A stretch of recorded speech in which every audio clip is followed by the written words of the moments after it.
నమస్కారం. ఈరోజు మనం మన ప్రపంచాన్ని మార్చేస్తున్న ఒక టెక్నాలజీ గురించి మాట్లాడుకుందాం. అదే లార్జ్ లాంగ్వేజ్ మోడల్స్, అంటే మనం ముద్దుగా పిలుచుకునే ఎల్ఎల్ఎంలు అన్నమాట. ఇవి కేవలం చాట్బాట్లు అనుకుంటే పొరపాటే. వాటికి మించి చాలా చాలా ఎక్కువ. అసలివి ఎలా పనిచేస్తాయో వాటి లోతుల్లోకి వెళ్ళి చూద్దాం రండి. చూశారు కదా, ఇలాంటివి చాలామంది చూసే ఉంటారు.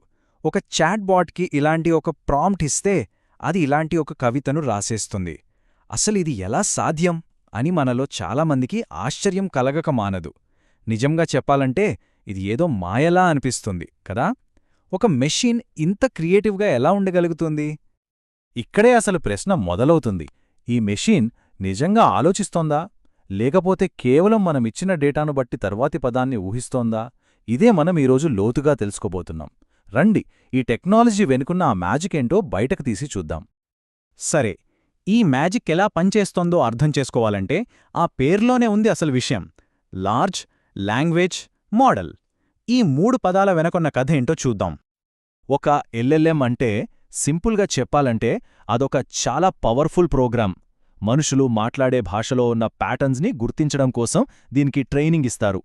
గ్రామర్, ఫ్యాక్ట్స్, రకరకాల రైటింగ్ స్టైల్స్ ఇలా అన్నీ నేర్చుకుని మనలాగే టెక్స్టును అర్థం చేసుకోవడం, కొత్తగా రాయడం లాంటివి చేస్తుంది. సరే, ముందుగా లార్జ్ అనే పదం గురించి చూద్దాం. ఈ మోడల్ సైజ్ ఎంత పెద్దదో, అవి ఎంత వేగంగా పెరిగాయో చూస్తే మనకు మైండ్ బ్లాక్ అవ్వడం ఖాయం. వీటి సైజ్ని పారామీటర్స్ అనే వాటితో కొలుస్తారన్నమాట. ఒక ఉదాహరణ చూద్దాం. 2018లో ఓపెన్ఏఐ వాళ్ళు GPT-1 అనే మోడల్ రిలీజ్ చేశారు కదా.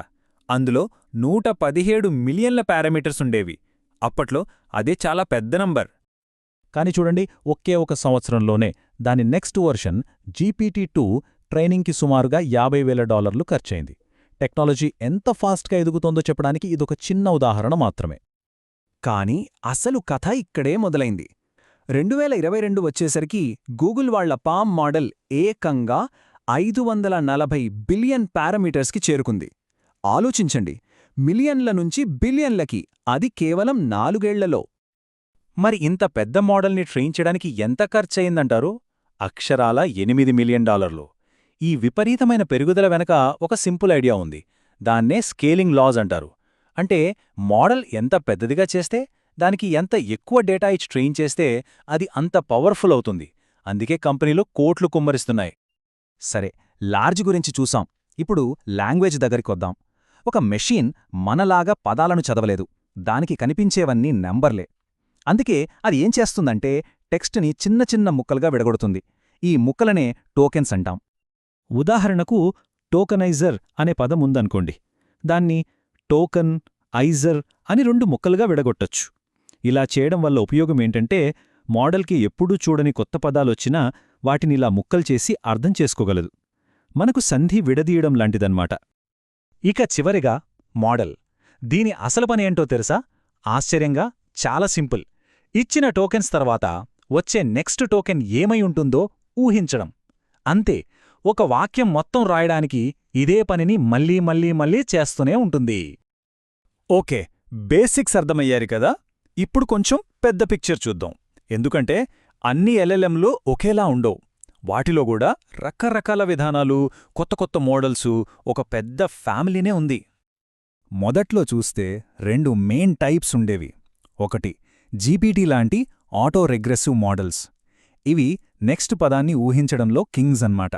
అందుకే కథలు రాయడానికి, మనతో చాట్ చేయడానికి ఇవి పర్ఫెక్ట్గా పనిచేస్తాయి. రెండో రకం బర్ట్ లాంటి మాస్క్డ్ మోడల్స్. ఇవేం చేస్తాయంటే వాక్యం మధ్యలో ఖాళీలను పూరిస్తాయి. ఉదాహరణకు గూగుల్ సర్చ్లో మనం అడిగే ప్రశ్నను సరిగ్గా అర్థం చేసుకోవడానికి ఇలాంటివే ఉపయోగపడతాయి. కానీ ఇప్పుడు ఈ ఫ్యామిలీ చాలా ఫాస్ట్గా పెరుగుతోంది.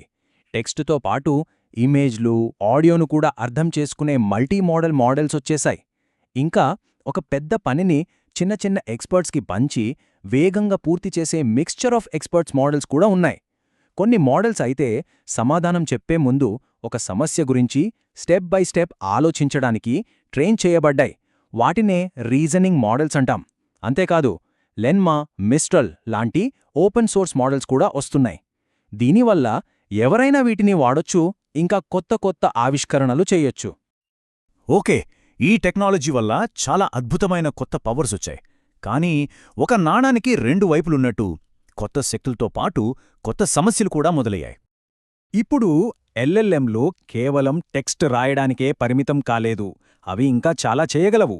కష్టమైన లాజిక్ పజిల్స్ని సాల్వ్ చేయగలవు. బయట ఉన్న యాప్స్ని, వెబ్సైట్స్ని వాడి మనకు కావలసిన సమాచారం తీసుకురాగలవు. చివరికి ఒక పనిని పూర్తి చేయడానికి అవే సొంతంగా ప్లాన్ చేసుకుని చిన్న చిన్న ఆటోనామస్ ఏజెంట్లలా కూడా పనిచేయగలవు. అయితే ఇక్కడే ఒక పెద్ద ప్రాబ్లం ఉంది. దాని పేరు హాలుసినేషన్. అంటే మోడల్ చాలా కాన్ఫిడెంట్గా పచ్చి అబద్ధాలు చెప్తుంది. అది రాసే వాక్యాలు గ్రామర్ పరంగా పర్ఫెక్ట్గా ఉంటాయి, కానీ అందులో ఉన్న విషయం మాత్రం కరెక్ట్ కాదు. ఎందుకంటే దాని పని నిజం చెప్పడం కాదు, కేవలం తర్వాత వచ్చే పదమేంటో ఊహించడమే.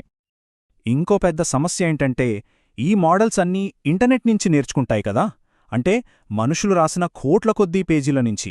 మరి ఆ డేటాలో మన పక్షపాతాలు, మన స్టీరియోటైప్స్ కూడా ఉంటాయి. సో మోడల్ ఒక మంచి స్టూడెంట్లాగా మంచి విషయాలతో పాటు ఈ చెడ్డ విషయాలని కూడా నేర్చేసుకుంటుంది. అందుకే కొన్నిసార్లు అది కూడా మనలాగే పక్షపాతం చూపిస్తుంది. ఈ సమస్యలను సరిచెయ్యడానికి RLHF లాంటి టెక్నిక్స్ వాడతారు. అంటే మనుషులు మోడల్ ఇచ్చే జవాబులకు ఫీడ్బ్యాక్ ఇస్తారు. దాన్ని బట్టి ఏది మంచి జవాబో, ఏది కాదో అది నేర్చుకుంటుంది.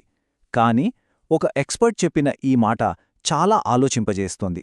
ఆయనేమన్నారంటే, లోపల ఎల్ఎల్ఎం అనేది మనకు అర్థం కాని ఒక భయంకరమైన, శక్తివంతమైన రాక్షసి లాంటిది. దానిపైన మనం ఒక నవ్వుతున్న ముసుగు తగిలించాం అంతే. సరే, ఇన్ని మంచి చెళ్ళు ఉన్నాయి కదా, మరి ఈ టెక్నాలజీ భవిష్యత్తేంటి? మన సమాజంపై దీని ప్రభావం ఎలా ఉండబోతోంది? ఇప్పటికే దీని ప్రభావం చాలా రంగాల్లో కనిపిస్తోంది. కాపీరైట్ చట్టాల విషయంలో పెద్ద పెద్ద కోర్టు కేసులే నడుస్తున్నాయి. లక్షల కొద్ది ఉద్యోగాలు ఆటోమేట్ అయిపోతాయనే అంచనాలున్నాయి. అంతేకాదు, ఈ భారీ మోడల్స్ని నడపటానికి విపరీతమైన కరెంటు కావాలి. దానివల్ల పర్యావరణంపై కూడా ప్రభావం పడుతోంది. భవిష్యత్తులో ఏం జరగబోతోందంటే, రీసెర్చర్స్ రెండు ముఖ్యమైన విషయాలపై దృష్టి పెట్టారు. ఒకటి, ఈ మోడల్స్ ఆలోచనా విధానాన్ని ఇంకా మెరుగుపరచడం. 2, ఓపెన్ సోర్స్ మోడల్స్ ద్వారా వీటిని అందరికీ అందుబాటులోకి తీసుకురావడం. తద్వారా వాటి గురించి ఇంకా బాగా స్టడీ చేసి వాటిని ఇంప్రూవ్ చేయొచ్చు. చివరిగా మనం ఆలోచించాల్సిన విషయం ఒక్కటే. ఈ టెక్నాలజీ అంటే కేవలం కోడ్, డేటా మాత్రమే కాదు. ఇది భాష, జ్ఞానం, అంతిమంగా అది మన నుంచే నేర్చుకున్న మన మానవత్వానికి ఒక అద్దం లాంటిది. సో ఈ టెక్నాలజీ పెరుగుతున్న కొద్దీ మనం నిర్మిస్తున్నది ఒక శక్తివంతమైన టూల్నా, లేక మనకు అర్థం కాని ఒక కొత్త రకం తెలివితేటల్నా, లేదా మనల్ని మనకే చూపించే ఒక అద్దాన్నా? ఈ అంశాన్ని మాతో కలిసి విశ్లేషించినందుకు ధన్యవాదాలు.